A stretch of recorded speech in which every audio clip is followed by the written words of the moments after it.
ఓం శ్రీ గురుభ్యో నమ. ఓం శ్రీమాత్రే నమ. శ్రీ లలితా సహస్రనామ స్తోత్రంలోని 986వ నామం త్రికోణగా.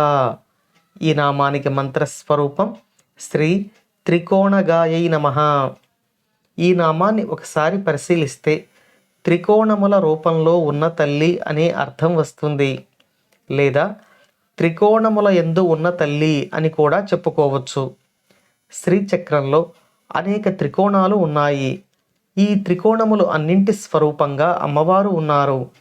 శ్రీచక్రంలోని ప్రతి త్రికోణమునకు ఒక బిందువు ఉంటుంది.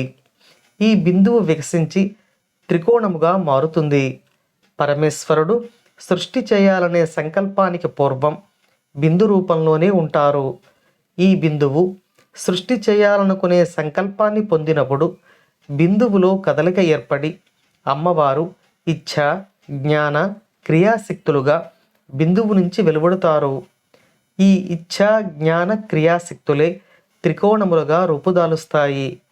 ఈ త్రికోణములు అమ్మవారి యొక్క పరిపూర్ణ స్వరూపాలు. ఈ త్రికోణములకు మూలమైన బిందు స్వరూపం మాత్రం పరమేశ్వరుని యొక్క చైతన్యం. ఆ బిందువులో స్పందన ఏర్పడగానే అమ్మవారి యొక్క 3 శక్తులు త్రికోణములుగా ఏర్పడి ఈ అనంతమైన సృష్టిని నిర్వహిస్తూ పరిపాలిస్తూ ఉన్నాయి. కాబట్టి అమ్మవారి యొక్క 3 శక్తులకు ప్రతీకగా త్రికోణములు అని, ఆ త్రికోణములలో ఉన్న శక్తి శ్రీ లలితా పరమేశ్వరి అని ఈ నామంలో వసిన్యాది వాగ్దేవతలు మనకు తెలియచేస్తున్నారు.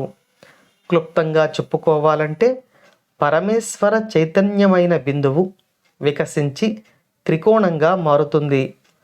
ఈ త్రికోణమునకు మూలమైన బిందువు పరతత్వమైన శ్రీ లలితా పరమేశ్వరి అని ఈ నామం మనకు తెలియచేస్తోంది. అమ్మవారి అనుగ్రహం మనపై ఎల్లవేళలా ఉండాలని కోరుకుంటూ ఓం శ్రీమాత్రే నమః.